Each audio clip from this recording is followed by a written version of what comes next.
Itoophiyaan hulaa galaanaa kiyyatti fayyadamiidhaan kadhatamteeti kan argachuu qabdu malee kadhachuu yoo qabdu kadhachuu bira dabrame ammoo sababni wal waraansaatti nama geessu tokko illee hin jiru. Ajandaa lolaatii fi ololaa kan amma deemamaa jiru maalirraa madde? Xiinxala Jawaar Mohammad barruu dheeraa arranta namatti anse guutuu isaa mee isiniif hin dhiyeessa. Abduu Moobaala Birraahi bagara deebiidhaan gara chaanala kiyyaa dhuftan isiniin jedha. Jawaar Mohammad waa'ee hulaa galaanaatiif akkasuma hafuura gartee wal waraansaa Itoophiyaa fi Eertiraa jidduutti amman tana gaarreeffannaan deemaa jiru irratti barruu dheeraa na eeggadha jedhee beellamee ture. Arrantana barruu dheeraa inni maxxanse keessatti sababasi waan ta'amee fi furmaata isaas egeree fuula duraatti illee maal ta'amuudhaaf deema kan jedhu irratti illee barruu dheeraa kana keessatti kaa'eeti jira. Mee guutuu isaa isiniif hin dubbisa. Akkasichuudhaan eegale Jawaar.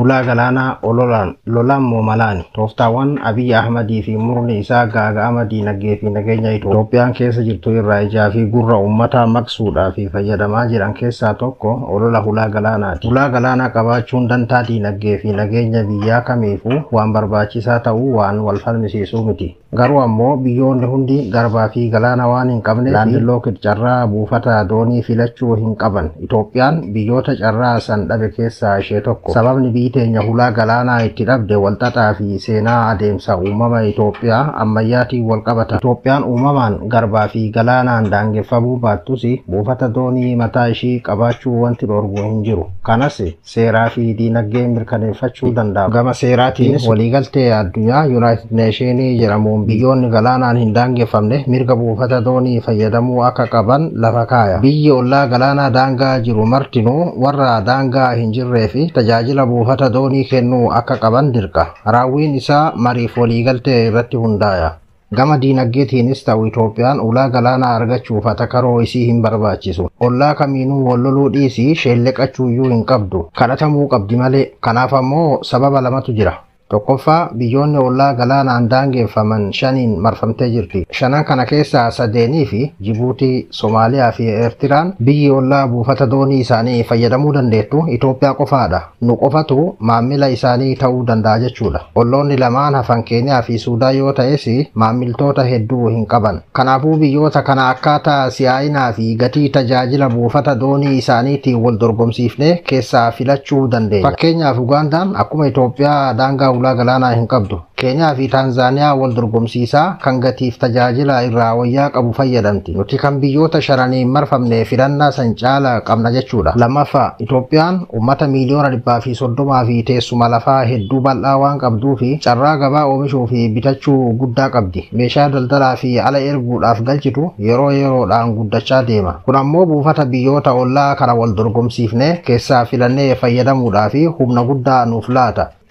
Yoo barbaanne ammoo daangaa isaanii irratti buufata mataa keenyaa ijaarrachuudhaaf waliigaltee diinagdee bifa garagaraan seenuu dandeenya. Waliigalatti Itoophiyaan buufata dooniitiif jecha ollaa kamiinuu wal loluun ishee hin barbaachisu. Inumaatuu biyyoonni shanan kun kiyyasiif wayyaaf nurratti wal loluu qabu malee dhugaan kana ta'ee osoo jiru dhimmi hulaa galaanaa ajandaa wal dhibdeemaaf ta'a. Sababoota lamatu jira. Tokkoffaan wal shakkii seenaa irraa dhaalameedha. Kan lammataa siyaasaa waraanaa Abiy Ahmad geggeessaa jirudha. Seenaan Itoophiyaan biyyoota ollaa kan akka Somaaliyaa, Eertiraa fi Suudaan waliin seenaa walitti bu'iinsaa fi atakaroo qabdi. Kanarraa ka'uun Itoophiyaan buufataalee doonii isaanii keessattuu waraana irra qubsiisuuf yoo fayyadamte olaantummaan irratti horachuuf nu cunqursuuf sodaa jedhu qabu. Siyaasa Abiy haalli fi yeroon Abiy dhimma hulaa galaanaa itti kaase diddaa biyyoonni ollaa agarsiisanii fi shoora guddaa taphate. Fakkeenyaaf yaaliin hulaa galaanaa Somaalilaandii argachuudhaaf godhame waan fashaleefaa ilaallu. Somaalilaandi Somaaliyaa irraa fottoqsuu akka biyya walabaatitti beekamtii waan hin qabnee fi waliigaltee hulaa galaanaa keessattuu kan buufata waraanaa seenuun Somaaliyaa durattuu sababa seenaatiin Itoophiyaa irraa shakkii qabdu ni dallansiise. Somaalilaandiif beekamtii kennuuf waadaa galuun Itoophiyaa ammoo Somaaliyaa qofa osoo hin taane biyyoota biroo dhimmi akkasii hubus rifaasise. Kanarraa ka'uun biyyoonni dhimmoota biraa irratti wal faallaa dhaabbatan kan akka Chaayinaa fi Ameerikaa sagalee tokkoon Itoophiyaa akka balaaleffatan taasise. Lammaffaa dubbiin gosa Somaaliyaa keessatti hedduu cimaa ta'uu osoo beekamu lafa gosa Gadaabuursi ta'e fudhachuudhaaf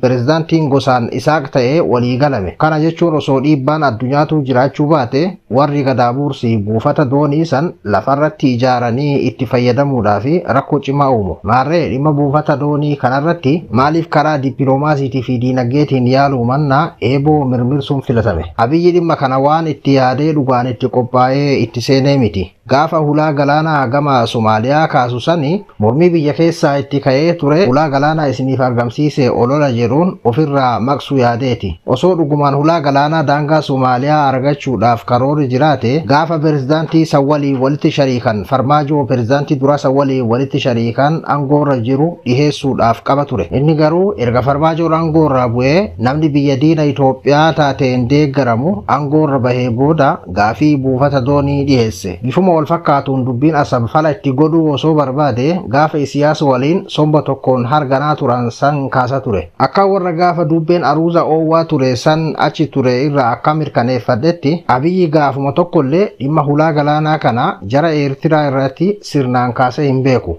Gabaabumatti Abiyyi dhimma Asab kana kan kaase waliigaltee Birtooriyaa booda Isiyaasii waan wal dhabanii fi walitti bu'iinsa dhufuu malu keessatti uf baraaruu fi uummata Itoophiyaa uf cinaa hiriirsuudhaafi. Akka jarri biltsiginnaa dhaaratan kana waraana hulaa galaanaa banachuun nu baasaa laata. Buufata doonii Asab karaa lolaatiin dhuunfachuun bifa sadiin qabachuu mala. Tokkoffaa mootummaa Eertiraa amma jiru fonqolchanii murna buufata doonii Asab Itoophiyaadhaaf kennuudhaaf hayyamaa ta'e aangotti baasuun. Haala xaxamaa keessoo Eertiraa fi naannawa gaanfa Afrikaa jirurraa ka'uun mootummaa amma jiru buusanii kan biraa kaayuun ni danda'ama laata kan jedhu yeroof haa dhiifnu. Osoo danda'ameeyyuu sabboonummaan Eertiraa kan ibidda lolaa waggaa 70 oliitiin waadamee finiine waan ta'eef humni deeggarsa Itoophiyaatiin ganamumaan rakkoo fudhatamummaa hamaa mudata. Haala akkasii keessatti lafa taakuu takka Itoophiyaaf hayyamuu hin danda'u. Yoo hayyame ammoo oolee osoo hin bulin fincila keessootiin raafama. Hubadhaa akkuma Abiyyi dubbii buufata galaanaa kana kaaseen mormitoonni fi namoonni Eertiraa kan Isiyaas kuffisuudhaaf qabsaa'an sagalee ol kaasanii diddaa dhageessisan. Humna sabboonummaa hubachuu namni fedhe yaalii Tigraay waraanaan jilbiifachiisuudhaaf godhamee fi waan mudate yaadachuu feesisa. Lammaffaa Eertiraa humnaan guutumatti Itoophiyaa jalatti deebisu. Kuni seera addunyaa cabsuu qofa osoo hin taane sabboonummaa Eertiraatti beenzila firfirsuun wal waraansa yeroo dheeraadhaaf karaa saaquudha. Sadaffaa lafa naannawa Asab san muratanii fudhachuu kun yeroof uummata ililchiisuudhaaf fayyaduu mala. Atakaroo seera addunyaatu moggatti yoo dhiifne Asab qofa kutatanii fayyadamuudhaaf bara hunda waraanaan tiksaa jiraachuu gaafata. Kasaaraan namaa fi mallaqaa lola akkasiitiif bayuu fi bu'aan buufaticharraa argamu wal madaala. Waliigalatti yaadni waraanaan hulaa galaanaa arganna jedhu balaa fidee dhufutu bu'aa argamuu malu kamuu caala. Lola walirraa hin cinne keessa seenuun kasaaraan diinagdee fidu bu'aa buufata dhuunfachuurraa argamu dachaa hedduun caala. Fakkeenyaaf bara darbu Itoophiyaan buufatoota doonii Asabii fi Matsawaa qabaachaa turus waggoota 17 suni yennaa diinagdeen Itoophiyaa itti qancarite. Gama kaaniin bara 1998 booda Itoophiyaan buufataalee doonii lamaan kana fayyadamuu dhoorkamtus diinagdeen ishii saffisaan guddachaa ture. Garaagarummaan maali? Bara Mangistuu Itoophiyaan buufata doonii qabaattus wal waraansa hamaa keessa turte. Bara Mallasaa ammoo buufata doonii dhabdus dirqabeessaan nagaa qabaachaa turte. Nageenyi waraan hulaa galaanaa argamsiisuu ni danda'a. Hulaan galaanaa garuu wabii nageenyaa ta'uu hin danda'u. Nageenya jiraachuun guddina diinagdee mirkaneessuun humnaa fi leecalloo hulaa galaanaa banachuuf dandeessisan horachuuf gargaara. Biyyi nageenya hin qabne carraa buufata doonii ishee guututti fayyadamtee diinagdeen ishee guddifachuudhaaf qabdu xinnaadha. Akka fakkeenyaatti biyyoota Somaaliyaa fi Yaman kanneen daangaa galaanaa dhedheeraa qabantu durooma ture. Yaman daangaa galaana diimaa irraa kan galaana Arabaa kan kiiloomeetira 2250 dheeratu qabdi. Somaaliyaan Afrikaa keessaa daangaa galaanaa dheerinaan tokkoffaa ta'e kan kiiloomeetira 3330 fagaatu qabdi. Garuu ammoo biyyoonni kun erga bilisa bahanii kaasee wal waraansa keessoon raafamaa jiraachuu irraa kan ka'e buufatoota doonii hedduu qabaatanis diinagdeen isaanii akkuma qancaretti jira. Dubbiin hulaa galaanaa kanaa eegaluun dhimmichi ajandaa jabaa ta'e akka bahuu fi mirga Itoophiyaan qabdu ifatti akka irraa haasayamu taasisee jira jedhu warri biltsiginnaa. Sun dhugaadha. Ajandaan kun garuu faayidaa qofa osoo hin taane miidhaas fidee jira. Atakaroon Somaaliyaa wajjin ture kasaaraa dippiloomaasii hamaa dhaqqabsiisee dabre. Kan amma Eertiraa wajjin jiru ammoo balaa wal waraansaattuu nu geessuu mala. Gabaabumatti siyaasni Abiyyi hordofaa jiru Itoophiyaan duraan utubaa nageenya gaanfa Afrikaa jedhamtee beekamtu amma madda rakkoo naannichaatti akka laalamtu taasisee jira. Dabalataanis ajandaa kana afarsuun biyyoota fagoo fi dhihoo qabeenya uumamaa naannawa keenyaa qircaa godhachuu fedhanii fi karaa saaqee didichaa akka dhufan godhee jira. Dhufaatiin jiraa kun ammoo siyaasaa keessoo fi hariiroo ollummaa biyyoota naannawa keenyaa humnoota dantaa isaanii dantaa keenyaa wal faallessuu fi akka saaxilamu godhee jira. Waliigalatti dhimma hulaa galaanaa ilaalchisee adeemsi Abiyyi Ahmad waggoota lamaan dabran hordofe tarsiimoo fi karoora qorannoo fi bilchina qaburratti kan hundaa'e osoo hin taane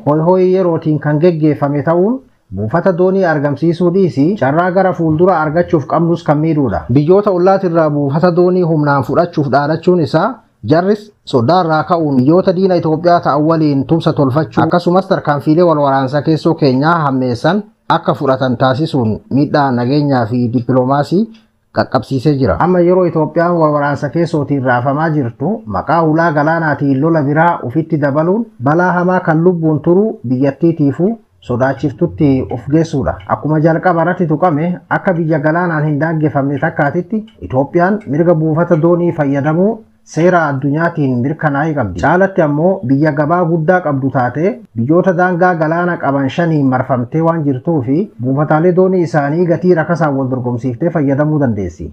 Kanaafuu Itoophiyaan biyyoota ollaa kamuu humna waraanaa ishii kan yeroo ammaa laamsha'ee jiru kanaan doorsisuudhaaf yaaluu mannaa hojii dippiloomaasii fi hidhata diinagdee cimsuun shakkii fi sodaa hir'isanii buufataalee doonii faayidaa waloon guddisanii misoomfatutu wayya.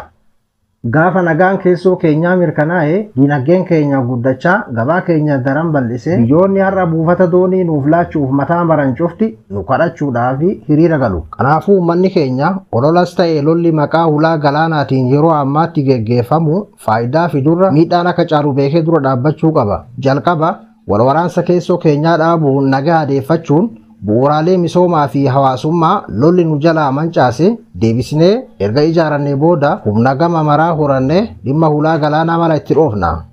Jawaar Mohammad ajandaa galaana diimaa kanaan wal qabate yeroo callisesan keessatti intarvuu yeroo duraatiif afaan Amaaraatiin taa'ame tokko keessatti ni haarattu yoo ta'e kan guyyaata keessatti miileenaan laalame san keessatti kanumaan kan wal fakkaatu xiinxala kanaan wal fakkaatu kaaseeti ture. Sumaaliyaan hulaa galaanaa Itoophiyaaf kennuun faayidaa isiiti malee miidhaa isiiti miti. Sumaaliyaas haa taatu Eertiraallee haa taatu biyyoonni ollaa keenyaa kan gartee galaana qaban Itoophiyaadhaaf hulaa galaanaa kennuun kadhataniiti yookiin ammoo faayidaa isaaniiti malee miidhaa isaaniiti miti. Sababa ittiin gartee karaa malee deemanii fi Sumaaliyaa fi Itoophiyaalleen kan isaan ittiin waccisiisaatiin jiru kana jechuudhaan amma dura dubbatee ture jechuudha. Hundaafiyyuu waa'ee wal gaarreeffannaa Itoophiyaa fi Eertiraa amman tana miidiyaa irratti ajandaa guddaa ta'eeti jira. Gara qabatamaatitti seenamee wal waraanaan ilaata kan jedhu walumaan itti dhufneetti agarra. Nabdabduu Mobaala Biraayi hanga qophii biraatii walitti deebinutti nagayaan naa tura.